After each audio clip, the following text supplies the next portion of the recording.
تصور کریں کہ کل صبح آپ جاگیں اور خبر ملے کہ دنیا بھر میں تیل کی 35 یا 37% سپلائی اچانک رک گئی ہے۔ یعنی ایک واقعی دنیا کو روک دینے والی خبر۔ بالکل، اور کوئی اقوام متحدہ کی قرارداد نہیں آئی، کوئی عالمی عدالت نے کوئی فیصلہ نہیں سنایا، بلکہ یہ سب اس لیے ہوا کیونکہ ایک ملک نے 1400 سال پرانی ایک مذہبی پیشگوئی کو بنیاد بنا کر دنیا کی سب سے اہم معیشی شہرک پر ہاتھ رکھ دیا ہے۔ جی، یہ سننے میں کسی ہالی ووڈ فلم کا پلاٹ لگتا ہے۔ صحیح کہا آپ نے۔ مطلب عام طور پر جب ہم عالمی سیاست، جنگوں یا جیو پالیٹکس کی بات کرتے ہیں تو ہمارے ذہن میں جدید سفارتکاری آتی ہے، تجارتی معاہدے آتے ہیں، لیکن آج کے اس ڈیپ ڈائیو میں ہم ایک بالکل مختلف اور تھوڑا حیران کن زاویہ ڈسکس کرنے والے ہیں۔ آج ہمارے پاس جو مواد ہے وہ معروف تجزیہ کار اوریا مقبول جان کی ایک تفصیلی گفتگو پر مبنی ہے، جس میں انہوں نے مشرق وسطی، ایران، اسرائیل اور پاکستان کے کردار کو خالصتاً قدیم مذہبی پیشگوئیوں اور احادیث کے عدسے سے دیکھا ہے۔ میں یہاں آج ہوسٹ کے فرائض انجام دے رہی ہوں اور ہمارے ساتھ موجود ہیں ہمارے ایکسپرٹ۔ بہت شکریہ، اور اس سے پہلے کہ ہم اس گفتگو کی تہوں کو کھولیں، میں یہ بات انتہائی صراحت کے ساتھ واضح کرنا چاہتا ہوں کہ ہم آج یہاں کسی قسم کے ڈی کوڈر کا کردار ادا کر رہے ہیں۔ صحیح۔ کسی مخصوص سیاسی بیانیے، ریاستی پالیسی یا مذہبی نظریے کی تائید کرنا یا اس کی تردید کرنا ہرگز نہیں ہے۔ ہم انتہائی غیر جانبداری کے ساتھ صرف یہ سمجھنے کی کوشش کر رہے ہیں کہ فراہم کردہ مواد میں ان عالمی حالات کو کس منفرد زاویے سے پیش کیا گیا ہے۔ اور یہ سمجھنا ضروری بھی تو ہے نا، کیونکہ دنیا بھر میں کروڑوں لوگ اور خاص طور پر اس خطے کے عوام روزمرہ کی خبروں کو بالکل اسی اینک سے دیکھتے ہیں۔ بالکل، ان کے لیے یہ محض زمین کے ٹکڑوں کی یا تیل کے کنووں کی جنگ نہیں ہے، بلکہ ایک طے شدہ الہامی اسکرپٹ کا حصہ ہے۔ تو چلیے اس بات کی تہ تک پہنچتے ہیں۔ آج کل جب ہم خبروں میں مشرق وسطیٰ کا ذکر سنتے ہیں، خلیج فارس میں جنگی جہازوں کی نقل و حرکت دیکھتے ہیں، تو یہ تجزیہ ہمیں یہ سمجھنے میں کیسے مدد دے سکتا ہے کہ کچھ حلقے ان تنازعات کو کس نظر سے دیکھتے ہیں۔ مواد کا سب سے حیران کن پہلو واقعی یہی ہے کہ یہ جدید معاشی بحرانوں کو صدیوں پرانی پیش گوئیوں سے جوڑتا ہے۔ آئیے سیدھا آبنائے ہورمز یعنی اسٹریٹ آف ہورمز کی طرف چلتے ہیں۔ جی، آبنائے ہرمز کی اہمیت سے تو کوئی انکار نہیں کر سکتا۔ صحیح، لیکن مواد کے مطابق اس جدید معاشی راستے کی ممکنہ بندش کا سیدھا تعلق ایک قدیم روایت سے جوڑا گیا ہے۔ اس تعلق کی کیا سائنس بیان کی گئی ہے وہاں؟ کشتی بھی نہ چل سکے گی۔ اچھا، چنانچہ ایک بستی والے دوسری بستی میں نہ جا پائیں گے اور یہ جنگ عظیم کے وقت ہوگا۔ اب تجزیہ کار اس پیشگوئی کو براہ راست ایران کی اس حالیہ اور بار بار دہرائی جانے والی دھمکی سے جوڑتے ہیں، جس میں ایرانی قیادت نے واضح کیا ہے کہ اگر ان پر جنگ مسلط کی گئی تو وہ آبنائے ہرمز کو مکمل طور پر بلاک کر دیں گے۔ ذرا رکیے، اگر ہم اس مقام یعنی آبنائے ہرمز کی معاشی اہمیت کو جدید اعداد و شمار کی روشنی میں دیکھیں تو یہ محض ایک آبی راستہ نہیں ہے، یہ لفظی معنوں میں دنیا کی معاشی شہرگ ہے۔ بالکل صحیح لفظ استعمال کیا آپ نے، شہرگ۔ یعنی مواد کے مطابق خلیج فارس کا یہ وہ تنگ سا راستہ ہے جہاں سے دبئی، قطر، کویت اور عراق کا سارا تیل نکلتا ہے اور پھر ہمارے گوادر کے بالکل قریب سے ہوتا ہوا عالمی منڈیوں تک پہنچتا ہے۔ دنیا کا 37% تیل اسی ایک چوک پوائنٹ سے گزرتا ہے۔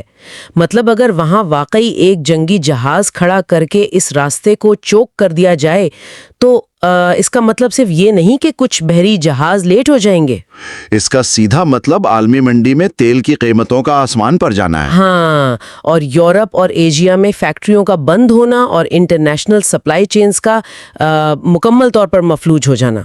لیکن سوال یہ ہے کہ مواد میں ان دونوں باتوں یعنی 1400 سال پرانی پیش گوئی اور آج کی گلوبل سپلائی چین کو ملانے کی اصل منطق کیا بیان کی گئی ہے؟ یہاں جو بات سب سے زیادہ توجہ طلب ہے وہ یہ ہے کہ تجزیہ کار اس پیش گوئی کو محض ایک مستقبل میں ہونے والے واقعے کی خبر کے طور پر پیش نہیں کر رہے۔ تو پھر کس طور پر پیش کر رہے ہیں؟ وہ اسے خطے کے عرب ممالک کے لیے ایک انتہائی سخت اور فوری تنبیہ یا وارننگ کے طور پر استعمال کر رہے ہیں۔ مواد میں یہ باور کروایا گیا ہے کہ اگر یہ سمندری راستہ بند ہوتا ہے تو صرف مغربی ممالک کی معیشت ہی نہیں رکے گی، بلکہ خطے کے وہ تمام ممالک جن کا پورا ریاستی ڈھانچہ اور معیشت صرف اور صرف تیل کی آمدات پر کھڑی ہے، وہ براہ راست تباہی کا شکار ہوں گے۔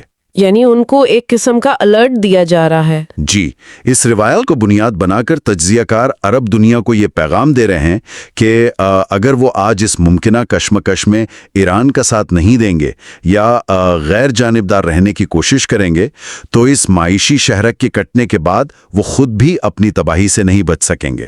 یہ تو واقعی ایک بڑا گہرا پوائنٹ ہے، لیکن اگر ہم تھوڑا آگے بڑھیں، اگر ایران واقعی اس پوزیشن میں ہے کہ وہ دنیا کی معاشی شیرگ پر ہاتھ رکھ کر سب کو بلیک میل کر سکتا ہے یا سب کو ڈرا سکتا ہے، تو ایک سوال اٹھتا ہے، اگر جنگ واقعی چھڑ جاتی ہے تو اس عالمی بساط پر ایران کے اتحادی کون ہوں گے؟ یہ ایک بہت ہی لاجیکل سوال ہے۔ ہاں، کیونکہ کوئی بھی ملک اکیلے تو اتنی بڑی عالمی طاقتوں کا مقابلہ نہیں کر سکتا نا۔ اگر ہم مواد پر انحصار کریں تو اس کا جواب ایک بہت بڑی اور شاید کچھ لوگوں کے لیے حیران کن نہیں میں ہے۔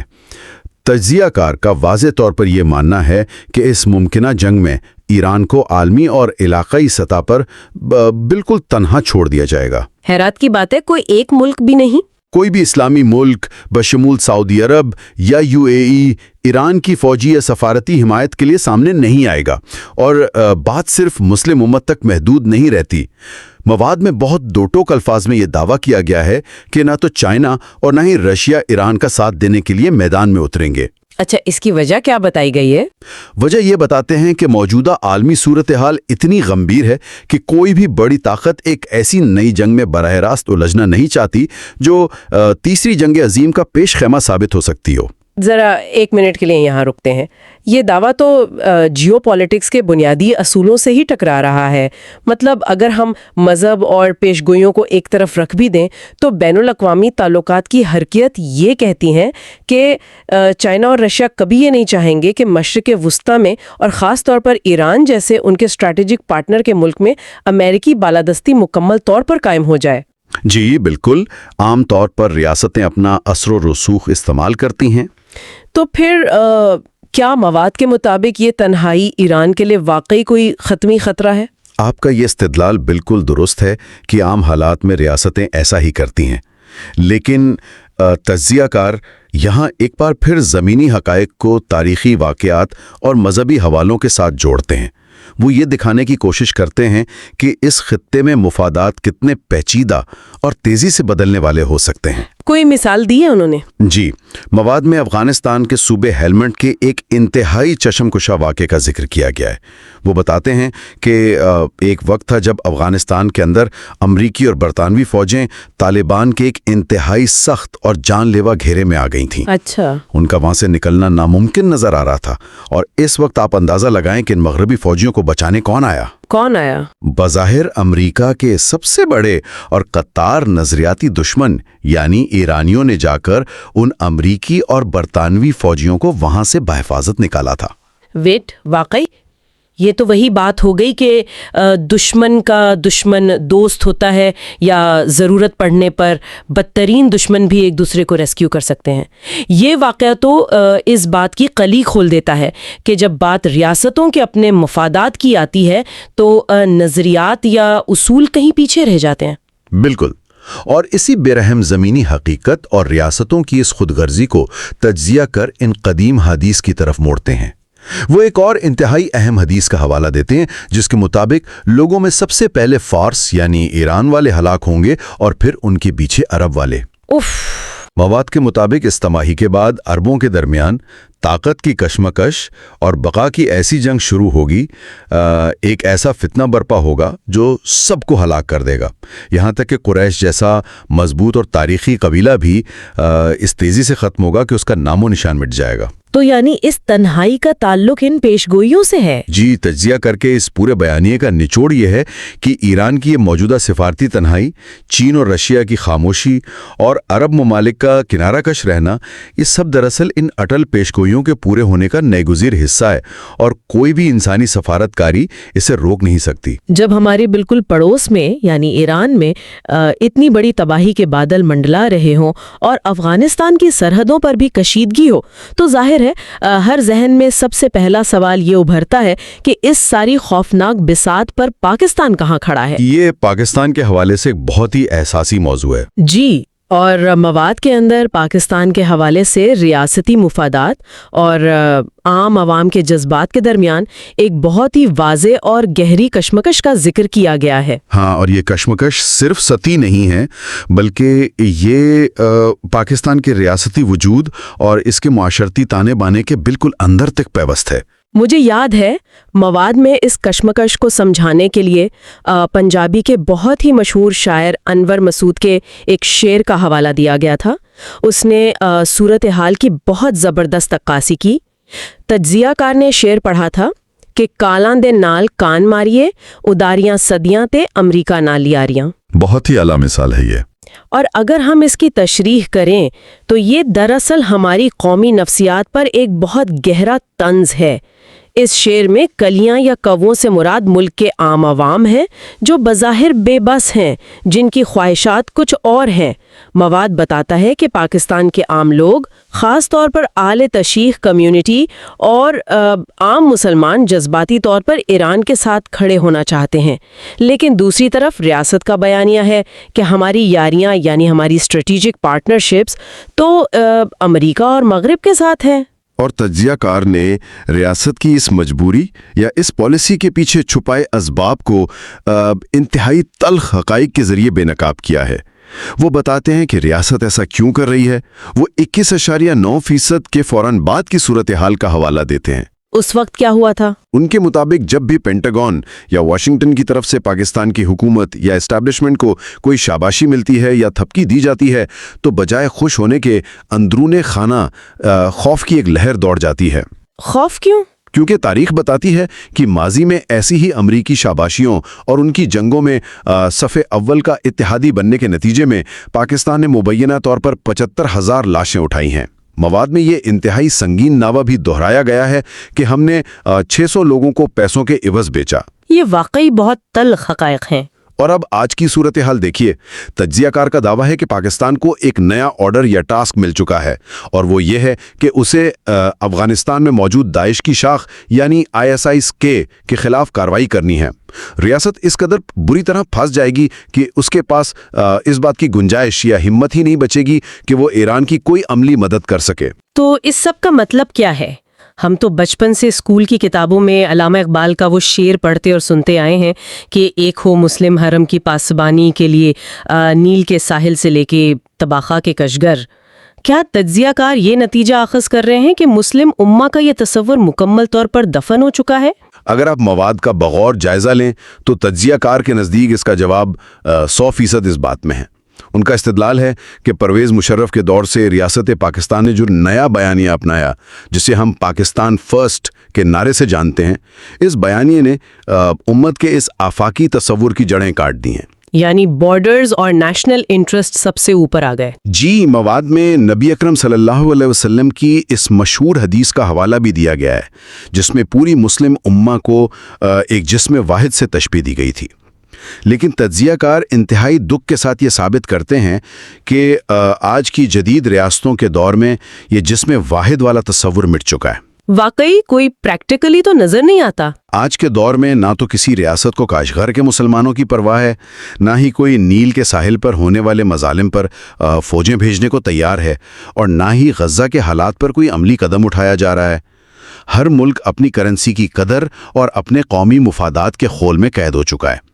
اسی لیے پاکستان بھی اپنے مفادات کے تحت ایران کی براہ راست حمایت کے لیے ہرگز نہیں آئے گا۔ یہاں آ کے بات واقعی بہت دلچسپ ہو جاتی ہے، کیونکہ ابھی تک ہم نے صرف تصویر کا ایک رخ دیکھا ہے۔ ایک طرف تو ہم یہ دیکھ رہے ہیں کہ مسلم دنیا مکمل طور پر اندرونی خلافشار کا شکار ہے اور امت کا تصور بکھر چکا ہے، لیکن اگر ہم اس بساط کو گھما کر اس کے دوسری طرف دیکھیں تو امریکہ اور اسرائیل کی حکمت عملی کیا ہے؟ مواد میں اسرائیل اور اس کے سرپرست امریکہ کی ایک مشترکہ اور انتہائی شفاقانہ حکمت عملی کا تفصیلی ذکر کیا گیا ہے۔ تجزیہ کار اس حکمت عملی کو جس انداز میں بیان کرتے ہیں اسے ہم عالمی تعلقات کی زبان میں نیگوسیشن تھرو ڈیوسٹیشن یعنی تباہی کے ذریعے مذاکرات کا نام دے سکتے ہیں۔ مجھے اس نقطے کو تھوڑا اور سمجھنے کی ضرورت ہے۔ نیگوشیشن تھرو ڈیوسٹیشن کا اصل میکینزم کیا ہے؟ یعنی ایک طرف آپ کسی ملک کو تباہ کر رہے ہیں اور دوسری طرف آپ اس سے مذاکرات کی توقع رکھ رہے ہیں۔ اس کی مثالیں کیا دی گئی ہیں؟ اس میکینزم کو سمجھنا واقعی بہت ضروری ہے۔ جب آپ کسی ملک کا بنیادی ڈھانچہ تباہ کر دیتے ہیں تو وہاں کے عوام اور حکومت کی ترجیحات یکسر بدل جاتی ہیں۔ ان کی ترجیح مزاحمت یا جنگ نہیں رہتی بلکہ بقا بن جاتی ہے۔ سروائیول موڈ میں آ جاتے ہیں وہ۔ بالکل۔ مواد میں اس کی واضح مثالیں دی گئی ہیں، جیسے عراق کو دیکھیے جو کبھی خطے کی ایک بڑی عسکری قوت تھا، آج مواد کے مطابق وہاں کوئی مؤثر ایئر فورس یا ٹینکوں کی وہ قوت باقی نہیں رہی۔ اور شام کی بھی یہی حالت ہے۔ جی، شام ایک طویل اندرونی جنگ کے نتیجے میں خندر بن چکا ہے۔ مصر میں آزاد سیاسی اپوزیشن نہیں چھوڑی گئی، اور سب سے تازہ اور دردناک مثال لبنان کی ہے، جس سے معاشی طور پر اس قدر دیوالیہ کر دیا گیا ہے کہ وہاں لوگوں کا بڑا مسئلہ ہتھیار اٹھانا نہیں بلکہ بچوں کے لیے روٹی اور ادویات کا حصول ہے۔ یعنی جب کوئی ملک اس حد تک کمزور ہو جائے تو اس کی قوت ارادی ٹوٹ جاتی ہے اور مذاکرات کی میز پر وہ اپنی شرائط نہیں منوا سکتا۔ صحیح، اور وہ محض زندہ رہنے کے لیے سب کچھ قبول کرنے پر مجبور ہو جاتا ہے۔ یہ تو واقعی ایک انتہائی خوفناک قسم کی حکمت عملی ہے، لیکن میرے ذہن میں ایک الجھن پیدا ہوتی ہے۔ اگر اسرائیل یہ سب کچھ اتنی کامیابی سے کر رہا ہے اور امریکہ اس کے پیچھے کھڑا ہے، تو آج کے اس تازہ ترین تنازع میں امریکہ کھل کر اپنی افواج کے ساتھ اعلانیہ طور پر اسرائیل کا ساتھ دے کر ایران پر حملہ کیوں نہیں کر دیتا؟ وہ پس پردہ کیوں کھیل رہا ہے؟ آپ نے بالکل درست سوال اٹھایا ہے، اور مواد میں اسی اہم اسٹریٹجک نقطے پر روشنی ڈالی گئی ہے۔ تجزیہ کار کے مطابق امریکہ کا یہ پیچھے ہٹنا کوئی کمزوری نہیں ہے بلکہ یہ ان کے ایک شیطانہ منصوبے کا حصہ ہے۔ وہ منصوبہ کیا ہے؟ امریکہ اس وقت جان بوجھ کر براہ راست جنگ میں شامل ہونے سے گریز کر رہا ہے تاکہ مستقبل قریب میں جب ایران کے معاشی حالات مزید ابتر ہو جائیں اور مذاکرات کا وقت آئے تو امریکہ خود کو ایک فریق کے بجائے ایک غیر جانبدار ثالث یا نجات دہندہ کے روپ میں پیش کر سکے۔ اوہ، میں سمجھ گئی۔ تو یہ تو بالکل ایک پھرمی انداز کا گڈ کاپ اور بیڈ کاپ والا کھیل کھیلا جا رہا ہے۔ یعنی مافیا کا کوئی باس اپنے گنڈوں کو بھیج کر دکاندار کا سب کچھ تہس نہس کروا دے اور اگلے دن خود سوٹ پہن کر آئے اور کہے، دیکھو میں نے انہیں روک دیا ہے، اب تم میری شرائط مان لو۔ یہ تشبیہ بالکل ستیک بیٹھتی ہے اس صورتحال پر۔ وہ ایران پر یہ احسان جتائیں گے کہ ہم نے اسرائیل کو تم پر بڑا اہتمامی حملہ کرنے سے روکا تھا، اس لیے اب جو ڈیل ہم دے رہے ہیں اس پر دستخط کر دو۔ اور اسی تناظر میں جب ہم خبروں میں ایران کی اہتمامی تنصیبات پر ہونے والے حملوں اور سائبر اٹیکس کا ذکر سنتے ہیں تو بات سمجھ آتی ہے۔ مواد میں ایران کی نتانز یورینیم افزودگی کی تنصیب کا تذکرہ ہے۔ کیا ایران واقعی ایٹم بم بنانے کے اتنے قریب پہنچ چکا ہے؟ اس مقام پر تجزیہ کار نے خطے کے نقشے اور ایتوامی صلاحیتوں کو سامنے رکھ کر بات کی ہے۔ وہ اس بات کی تصدیق کرتے ہیں کہ نتانز واقعی وہ اہم مقام ہے جہاں ایران تیزی سے یورینیم انرچمنٹ کا عمل جاری رکھے ہوئے ہے۔ لیکن ایک اہم بات یہ ہے کہ تکنیکی اعتبار سے ایران کی افزودگی کا لیول ابھی اس ویپنز گریڈ سطح تک نہیں پہنچا کہ وہ کل ہی بم بنا لیں۔ اچھا، تو پھر اسرائیل اتنا ہائپر کیوں ہے اس پر؟ تجزیہ کار کا یہ خیال ہے کہ شاید ایران کی اعلیٰ قیادت جان بوجھ کر فی الحال اس آخری حد تک جانا بھی نہیں چاہتی۔ وہ اس پروگرام کو محض سفارتی اور نفسیاتی دباؤ کے ہتھیار کے طور پر استعمال کر رہے ہیں۔ لیکن دوسری طرف اسرائیل اس پریشر ٹیکٹک کو بھی اپنے وجود کے لیے خطرہ سمجھتا ہے۔ وہ نہیں چاہتے کہ ایران کے پاس یہ انفراسٹرکچر بھی ہو، اسی لیے وہ ان تنصیبات کو مسلسل نشانہ بنا رہے ہیں۔ تو اگر ہم اب تک کی اس پوری بحث پر نظر دوڑائیں، ہم نے عالمی معیشت اور صدیوں پرانی پیش گوئیوں کا تعلق دیکھا، ایران کی سفارتی تنہائی اور پاکستان کی عوام اور ریاست کے درمیان کشمکش کو سمجھا، اور پھر ہم نے اسرائیل اور امریکہ کی اس نیگوسیشن تھرو ڈیوسٹیشن والی پالیسی کا جائزہ لیا۔ اگر ہم ان سب کو ایک جگہ سمیٹیں تو تجزیہ کاروں کی یہ گفتگو بالآخر کس انجام کی طرف اشارہ کر رہی ہے؟ اس تفصیلی تجزیے کا اختتام ایک انتہائی سنگین دعوے پر ہوتا ہے۔ تجزیہ کار اپنی گفتگو کو سمیٹتے ہوئے اس حتمی پیشگوئی کی طرف آتے ہیں کہ تمام جدید سفارتکاری کے باوجود یہ دنیا تیزی سے ایک ایسی خوفناک عالمی جنگ کی طرف بڑھ رہی ہے جسے قدیم اسلامی روایات میں ملحمات القبرا یعنی دی گریٹ وار کے نام سے پکارا گیا ہے۔ یہ تو انتہائی اپوکلپٹک قسم کی بات ہو گئی۔ جی، اور اس مواد کی روشنی میں اس جنگ کی سب سے حیران کن بات یہ بتائی گئی ہے کہ اس تصادم کے نتیجے میں یہ موجودہ جغرافیائی سرحدیں یعنی یہ ڈورنڈ لائن، یہ ایران اور پاکستان کے بارڈرز، یہ مشرق وسطیٰ کی لکیریں، یہ سب مکمل طور پر مٹ جائیں گی۔ یعنی آپ کا مطلب ہے کہ ریاستوں کا موجودہ نظام ہی کولیپس کر جائے گا، وہ پوری کی پوری بساط ہی الٹ دی جائے گی؟ بالکل، تجزیہ کر کے مطابق اس وقت دنیا میں محض ایک ہی سرحد باقی رہ جائے گی اور ایک ہی نعرہ گونجے گا اور وہ کلمہ طیبہ کا ہوگا۔ انسانوں کی تقسیم نیشنلٹی یا پاسپورٹ پر نہیں ہوگی بلکہ خالصتاً نظریے اور عقیدے کی بنیاد پر ہوگی۔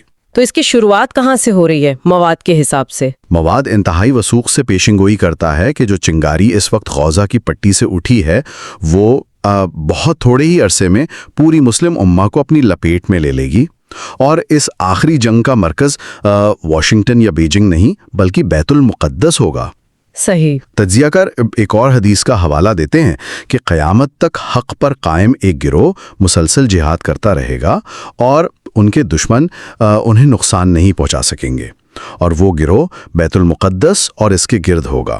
تو مواد کے مطابق موجودہ جیو پالیٹکس کا حتمی انجام وہی ہے جو ان قدیم نصوصوں میں لکھ دیا گیا ہے۔ تو گویا جدید سیاست، معیشت اور ٹیکنالوجی کی تمام پیچیدگیاں بالآخر انہی مقامات اور انہی نتائج کی طرف کھنچتی چلی جا رہی ہیں جن کا ذکر صدیوں پرانی کتابوں میں موجود ہے۔ آج کے اس ڈیپ ڈائیو میں ہم نے یہ سمجھنے کی کوشش کی کہ کس طرح جدید سیاسی فیصلوں، عالمی پابندیوں اور عسکری حکمت عملیوں کی جڑیں محض آج کے مفادات میں نہیں بلکہ قدیم عقائد میں تلاش کی جا رہی ہیں۔ جی بالکل۔ اور اس ساری گفتگو کے بعد ہمارے سننے والوں کے لیے یہ سوچنا ضروری ہے کہ جب ہم نیوز یا سوشل میڈیا دیکھتے ہیں تو موجودہ سفارتی نظام اور امن معاہدے اس مفروضے پر کام کرتے ہیں کہ سب فریقین آخرکار امن چاہتے ہیں، لیکن جب دنیا بھر کی اقوام کے درمیان تنازعات محض زمین یا معیشت پر نہیں بلکہ ان قدیم اور اٹل پیش گوئیوں کی بنیاد پر لڑیں اور سمجھے جانے لگیں تو کیا موجودہ دور کی یہ روایتی سفارتکاری کبھی حقیقی طور پر کارگر ثابت ہو سکتی ہے؟ یہ واقعی ایک بڑا سوال ہے۔ کیا آپ ان لوگوں کے ساتھ مائزے پر بیٹھ کر کسی درمیانی راستے پر متفق ہو سکتے ہیں جو یہ مانتے ہیں کہ یہ جنگیں رکنا نہیں بلکہ ایک طے شدہ انجام تک پہنچنا ان کا مقدر ہے؟ یا پھر ہم واقعی ایک ایسی بساط کے مہرے بن چکے ہیں جس کے اصول ہماری پیدائش سے بھی صدیوں پہلے کوئی اور طے کر چکا ہے؟ آج کے لیے بس اتنا ہی۔ ہمارے ساتھ اس انتہائی اہم جائزے کا حصہ بننے کے لیے آپ سب کا بہت شکریہ۔ اگلے ڈیپ ڈائیو تک کے لیے اجازت دیجیے۔ خدا حافظ۔